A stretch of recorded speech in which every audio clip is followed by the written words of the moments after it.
ಯೇಸು ಕ್ರಿಸ್ತನಲ್ಲಿ ಪ್ರೀತಿಯುಳ್ಳ ದೇವಜನರೇ, ಈ ಬೆಳಗಿನ ಜಾವದಲ್ಲಿ ತಿರುಗಿ ನಾವು ಜನರು ಆಡುವ ಪ್ರತಿ ಮಾತುಗಳು ಅನೇಕ ದೇವ ಜನರನ್ನ ಅದು ನೀತಿಯ ಮಾರ್ಗಕ್ಕೆ, ದೇವರ ಆಲೋಚನೆಯನ್ನು ತಿಳಿಸುವಂಥ ಮಹಿಮೆಯ ಶಬ್ದಗಳು ಆ ಜನರಲ್ಲಿ ಇರಬೇಕೆಂಬುದಾಗಿ ನಾವು ನೋಡ್ಕೊಳ್ತಾ ಇದ್ದೇವೆ.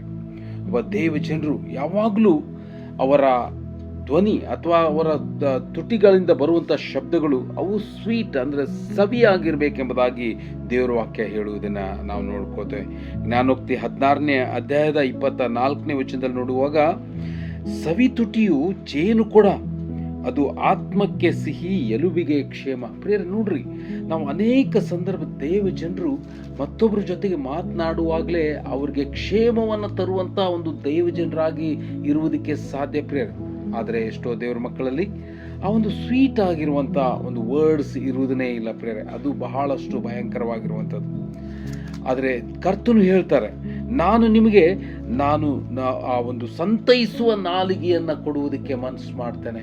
ಅನೇಕ ಜನರನ್ನು ಆಧರಿಸುವಂಥ, ಸುಧಾರಿಸುವಂಥ, ಬಲಪಡಿಸುವಂಥ ನಾಲಿಗೆ ನಿಮ್ಗೆ ಕೊಡ್ತೇನೆ.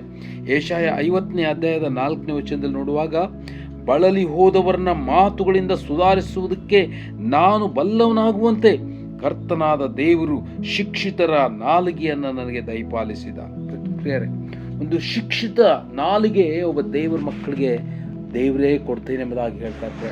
ಯಾಕಂದರೆ ಈ ಭೂಮಿಯ ಮೇಲೆ ಅನೇಕ ಜನರು ದುಸ್ಥಿತಿಯಲ್ಲಿ, ಸೈತಾನ ಬಂಧನದಲ್ಲಿ ಸಿಲುಕಿ ಹಾಕಿ, ನಷ್ಟದಲ್ಲಿ, ರೋಗದಲ್ಲಿ, ಸಮಸ್ಯೆಯಲ್ಲಿ ಸಿಲುಕಿ ಹಾಕೊಂಡಿದ್ದಾರೆ.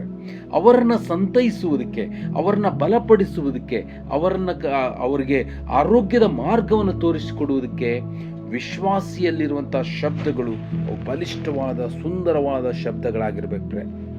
ಅದಕ್ಕಾಗಿ ಕರ್ತನ ಸನ್ನಿಧಾನದಲ್ಲಿ ನನ್ನ ನಾಲಿಗೆಯನ್ನು, ನನ್ನ ಬಾಯನ್ನು ನಿನ್ನ ಮಹಿಮೆಯ ಶಬ್ದಗಳಿಂದ, ಸವಿ ತುಟಿಯಿಂದ ತುಂಬಿಸು ಎಂಬುದಾಗಿ ಕರ್ತನ ಮುಂದೆ ನಾವು ಪ್ರಾರ್ಥನೆ ಮಾಡೋಣ. ಆ ರೀತಿಯಲ್ಲಿ ಆಗುವಂತೆ ಕರ್ತನ ನಿಮ್ಮನ್ನು ಆಶೀರ್ವದಿಸಲಿ. Thank you.